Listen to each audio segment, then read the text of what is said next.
Cette semaine à la Science en bref. Merci infiniment d'être là. C'est un plaisir de vous revoir cette semaine pour vous expliquer de nouveaux phénomènes scientifiques. Alors aujourd'hui, une question provenant de Marianne.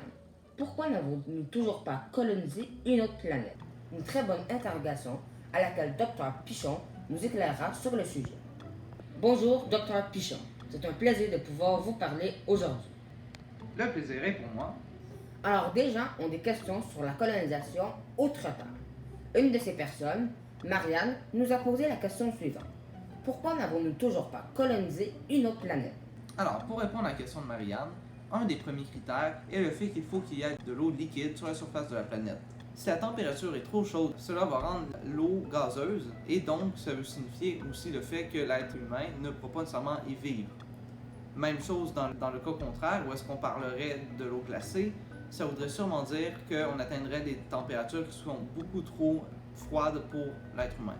En résumé, la zone habitable est la distance qu'une planète doit avoir avec son étoile pour disposer d'eau liquide. Comme deuxième critère, il faut que la zone habitable ne change pas trop. Par contre, dans le cas d'une étoile d'un diamètre supérieur à la moyenne, comme par exemple une étoile supermassive, il se pourrait que la zone habitable puisse changer au fil du temps.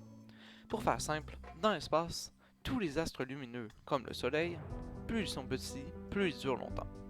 C'est comme ça par le fait qu'une étoile ayant une taille plus petite effectue ses combustions plus lentement qu'une étoile d'un plus grand diamètre. Même si une plus grande étoile a plus de carburant, le problème est qu'elle le brûlera plus vite qu'une petite étoile.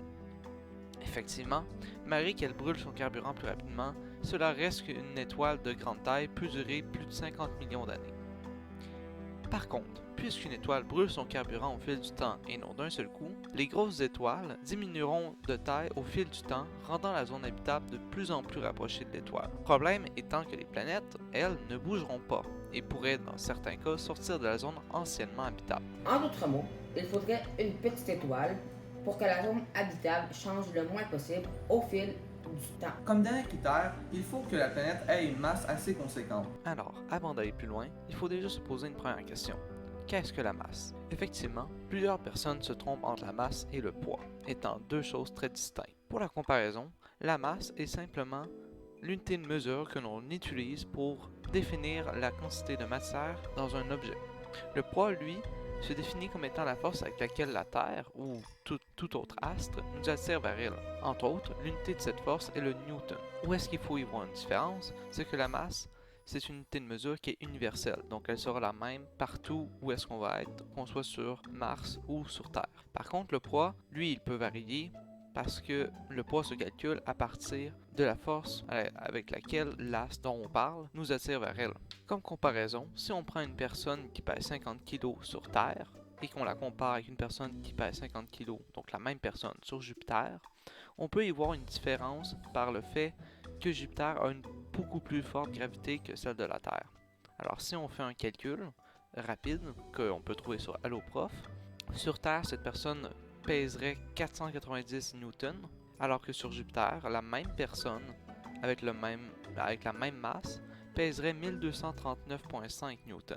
C'est ce qu'on appelle le poids. Ce sera exactement la même chose lorsqu'on parle de la masse de différentes planètes. Revenons donc, où est-ce que nous en étions?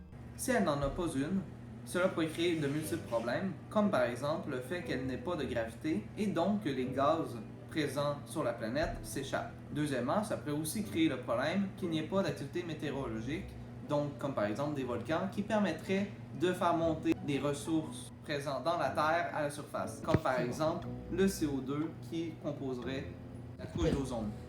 Aussi, un autre problème que ça peut créer, c'est qu'il n'y ait pas de barrière solaire et donc les rayons du soleil passeraient sans aucune protection et créeraient de la radiation sur la surface, rendant donc la vie impossible. En gros, il faut que la planète ait une bonne masse et une atmosphère assez épaisse, comme celle de la Terre, pour protéger les éventuels habitants des vents solaires et des météorites.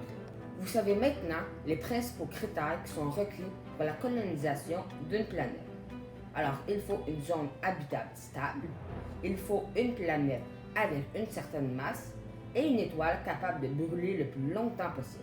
Voilà ce qui complète notre émission. J'espère que Dr Pichon vous en a grandement appris sur le sujet.